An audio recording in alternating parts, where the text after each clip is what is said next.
All right, so welcome back to Making a Murder in My Journal, and the sound quality might be a little different today because we're going to do a live interview, and it happens to be at my house. I have kids, I have dogs, and, real life, so forgive us for all the extra sounds of this. However, I have a special guest with us today, and this gentleman's name is Jody, and he actually knows or is an acquaintance of Steve Avery's, and he has some information of what it was like to actually be around Steven. So let's go ahead. All right, Jody. So explain to me how you came to know about Steve Avery. Well, I was in prison from 2002, from February 1st, 2002 to June 10th, 2003. I had gotten into some trouble, went to the hole. When I got out of the hole, I got put on a different unit. I got put on Unit 4. Well, not knowing at the time, there was a guy there, bald head, big beard, shorter guy. He was our hallway janitor, and he always sat in the CO's booth with the first shift CO every day. I'd come up to the booth to talk to the CO. He'd be sitting there, and I'd always say to him, Get out of here. You're not a cop. Get out of here. I got to talk to the CO. And So this was Steve Avery you were talking to? This is Steve Avery, yeah. Okay. He used to so come when did down you our find hall out that he was Steve Avery? When he got arrested again. So the first I time didn't know he who wasn't he was. famous to nobody. No, nothing. He's Okay. like, I was in here for, I'm in here for something I didn't do. That's what he said? Yep. And I'm like, shut up, dude. Everybody says that they're in prison for something they didn't do. Sure. And he would always sweep the hallway before the CO would come do count. Okay. So like he's sweeping the floor for the CO as the CO comes to do count. And we always stood in front of our doorways. Yeah. So he couldn't see in because he would tell. He always would tell on us. Okay. If we were doing something wrong, So we always blocked our door and there ain't nothing to see here, Avery. Yeah. Sliver. We called him Sliver was his nickname. Why is that? I have no idea. Sliver. Okay. Yep. So I think this maybe was because in what prison was this again? Fox Lake Correctional. Okay, so then he got transferred to the Stanley prison, correct? Yeah, as a matter of fact, he got transferred there the day I got released from prison. There's always a coincidence in this case. It is. So, yeah. Okay, so you got released from prison. Uh-huh. Now, were you not that you need to answer this, but were you wrongfully convicted as well? No, I was not. I appreciate your honesty. Yeah. All right. So as we move forward, so then Steve Avery he gets moved out of there on the day that you leave. So then, do you hear about him again? I only hear about him on the news. When I see him on the news, I don't.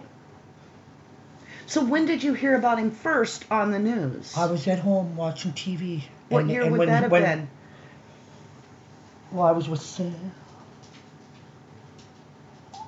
05, 06. Whenever he got busted again. Okay. Whenever they. And what was it that you learned? I just seen that. Like, I don't understand what you mean. Like, well, why did he get busted? Do you remember when you first saw killing the other girl, killing and burning up the other girl?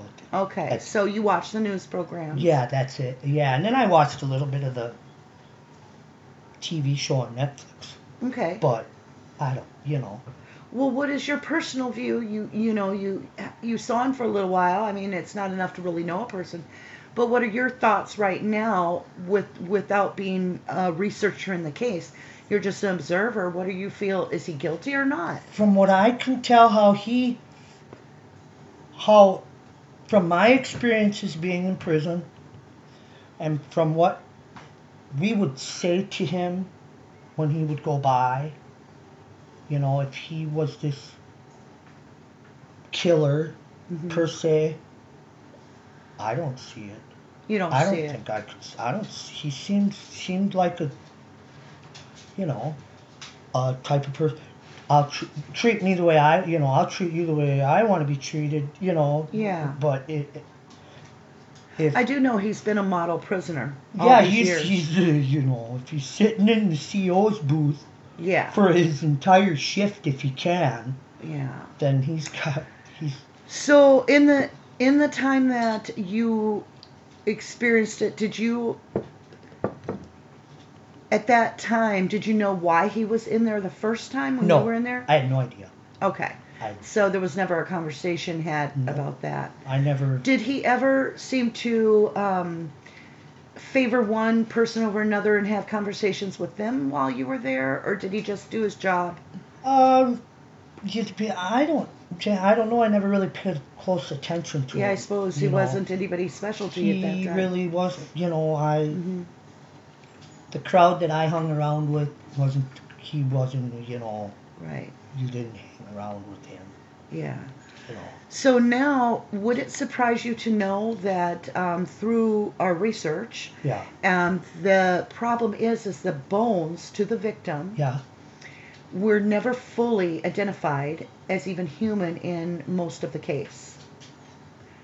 And now we've asked to, even though he was sentenced on that, the death certificate was actually signed prior to an autopsy.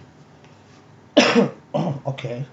So now the big question is, we would like to retest the bones to see if that would prove that maybe that the bones way away from his property, where he didn't have access as easily, where other people had access, were really her bones. And then that would, in a sense, it would have undermined the verdict of the jury. Right. Because the verdict was based on the fact that we couldn't look at any other suspect.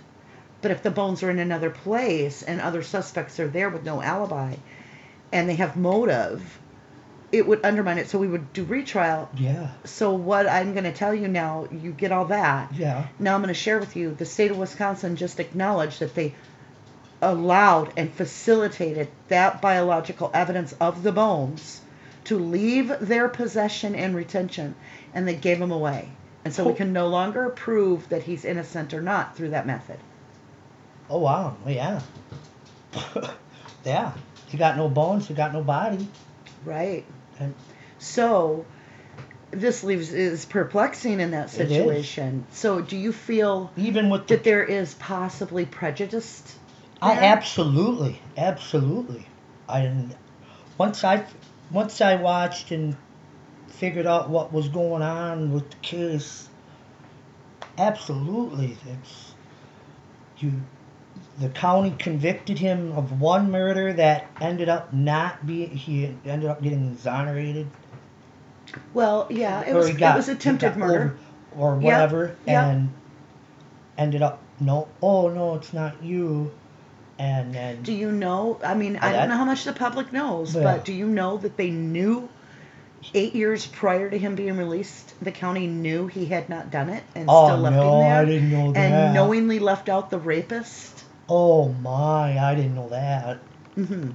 That's fact. So there's a lawsuit then. He would obviously be and it started off with $1.4 million. Oh, and now all this. And then it got really big. So it was $36 million that he was suing for, which we would have never seen that. Right. Even if he would have seen $3 or $4 million, whatever.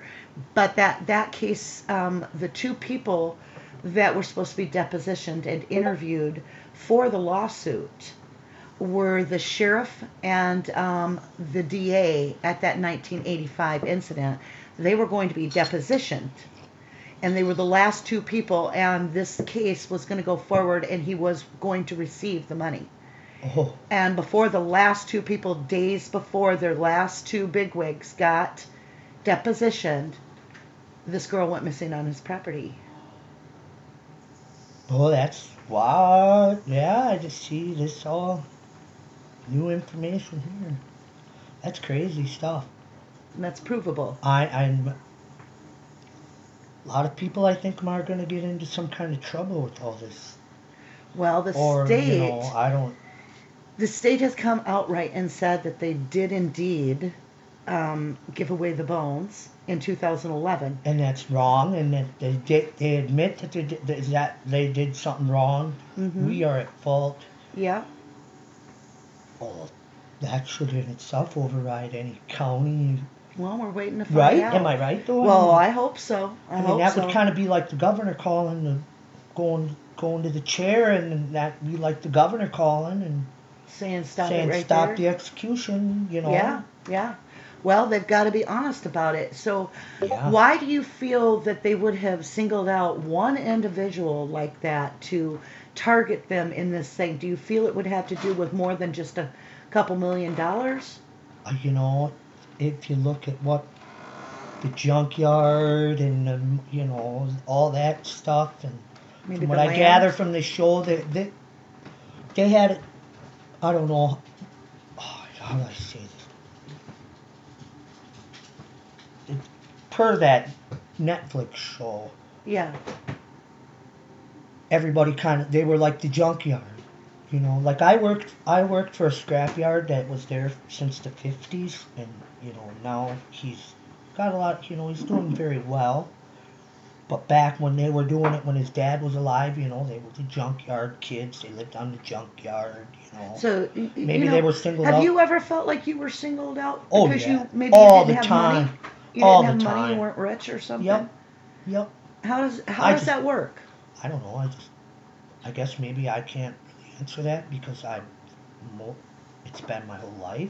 Okay. So But we I do don't know. see that in wrongfully convicted. Yeah. Like maybe you start off where you do some things and you feel bad or something. I have other. But then it's continued. Other things, you know, like dominoes. how I was made, or not how I was made, but my schooling when I was in school.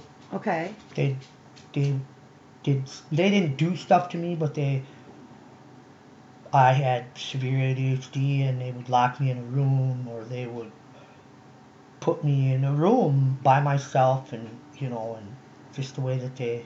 So did you finish school? No. Why? I'm sure there was too reason. hard. It was too hard. Too hard. Nobody helped me. Okay. They put me in a room. They locked me in a room. Yeah. Who does that? Yeah. You hear about that now?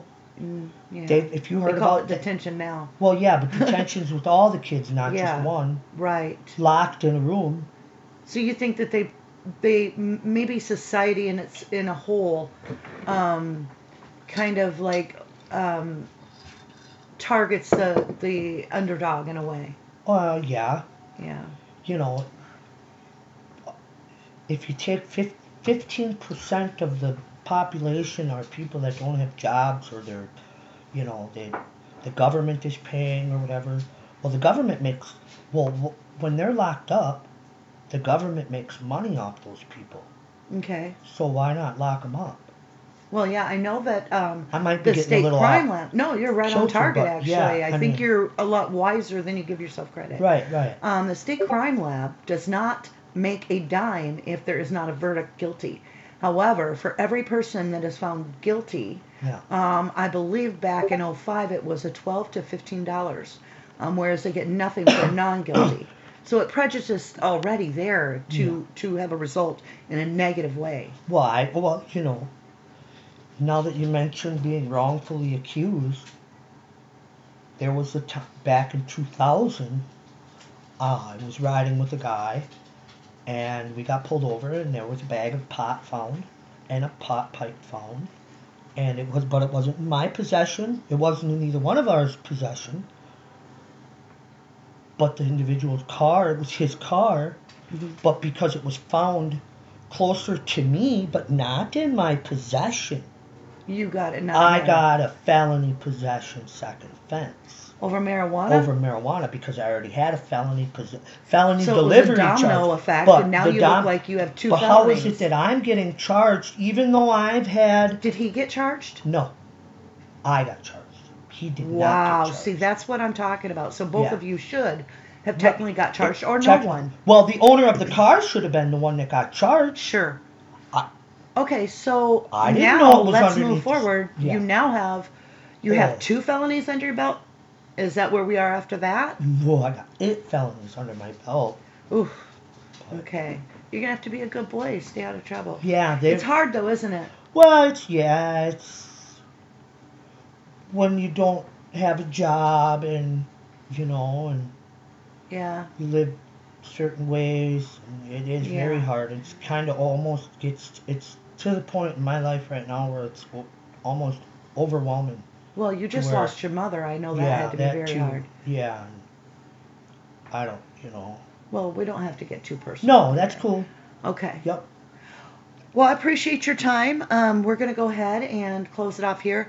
Jody, it has been a pleasure to be able to see, first of all, Making a Murder from kind of some fresh eyes. Yeah, plus, Plus, to know that you actually had interactions during that time in prison. Right. And that he was someone that, you know, you couldn't see possibly doing that, you know. Yeah, I guess not. I don't, you know, from what I see how he was in prison and how, you know, and